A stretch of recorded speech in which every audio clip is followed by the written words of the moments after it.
आज के इस वीडियो में हम इज़राइल के बारे में बात करेंगे। सवाल यह है कि क्या इज़राइल को कोई अब हरा पाएगा और इज़राइल की शक्तियों का आखिर रहस्य क्या है। मिडिल ईस्ट में मौजूद एक छोटा सा देश इज़राइल जो चारों ओर से दुश्मनों से घिरा हुआ है। ये सभी देश मुस्लिम अधीनता वाले हैं। उनकी हर क्षण यही इच्छा रहती है कि कैसे भी करके इज़राइल को इस दुनिया के नक्शे से मिटा दिया जाए। लेकिन सारे इस्लामिक मुल्क आपस में मिलकर ऐसा नहीं कर पा रहे हैं। आखिर क्यों? इसे समझने के लिए हमें इतिहास में पीछे जाना होगा और देखना होगा कि आखिर इज़राइल वजूद में कब और कैसे आया। बात है याकूब के ज़माने की, जब याकूब मेसोपोटामिया जो उसके मामा का घर था वहाँ से अपने घर के लिए वापस लौट रहा था। लेकिन जब याकूब को यह पता चला कि एसाव जो उसका भाई था वह 400 आदमियों को लेकर उसके करीब आ रहा है, तब इस बात को सुनकर वह डर गया और दुखित हुआ। तब याकूब ने अपनी सारी संपत्ति और परिवार को यबोक नदी के उस पार भेज दिया और वह स्वयं नदी के इस पार रात के समय अकेला रह गया।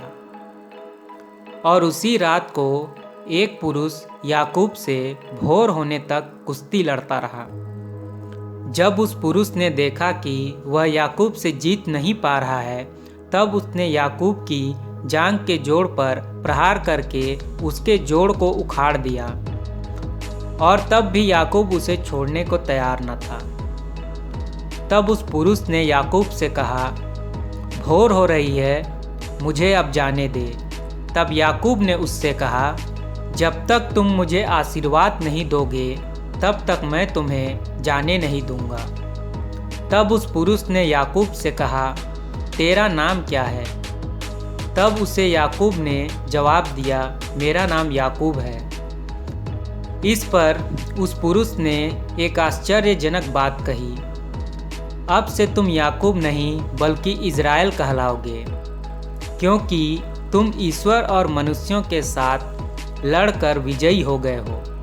यानी याकूब ईश्वर के साथ लड़ रहा था मनुष्य रूप में, और ईश्वर याकूब को नहीं हरा पा रहा था। इस प्रकार हमें यहाँ पहली बार इज़राइल नाम सुनने को मिलता है। इस बारे में आप उत्पत्ति ग्रंथ उसका अध्याय 32 में पढ़ सकते हैं। लेकिन याकूब का नाम बदलने की जरूरत क्या थी? उत्पत्ति ग्रंथ अध्याय 25 वचन 23 में प्रभु ने रिबेका को बताया था कि तेरे गर्भ में 2 बच्चे हैं और वे 2 जातियां बनेंगे और 2 राष्ट्र बनाएंगे, और याकूब ही इज़राइल राष्ट्र की नींव बना। लेकिन सवाल अभी भी वहीं का वहीं है कि आखिर परमेश्वर ने आशीर्वाद मांगने पर उसका नाम क्यों बदला? जवाब है, याकूब का मतलब था धोखेबाज, यानी धोखा देने वाला। इसलिए परमेश्वर ने उसका नाम बदल कर इज़राइल रख दिया। जरा सोचिए, जिस राष्ट्र को खुद ईश्वर ने इस दुनिया के नक्शे में लाया, उसे 53 मुस्लिम कंट्री नाश करने का सपना देखते हैं। उस इज़राइल को जिसे परमेश्वर कुश्ती में नहीं हरा पाया था, उसे आज क्या 53 मुस्लिम कंट्री हरा पाएंगे? बाइबिल में यह स्पष्ट कर दिया गया है कि जब अंतिम दिनों में इज़राइली अपने राष्ट्र में आ चुके होंगे, तब उन्हें दोबारा कोई नहीं डरा पाएगा और हरा पाएगा।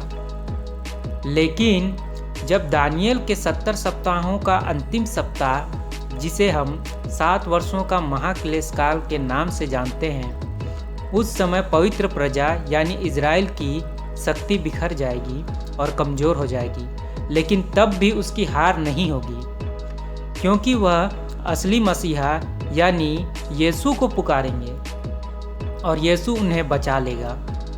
यानी भविष्य में अब कभी भी इज़राइल की हार मुमकिन नहीं है।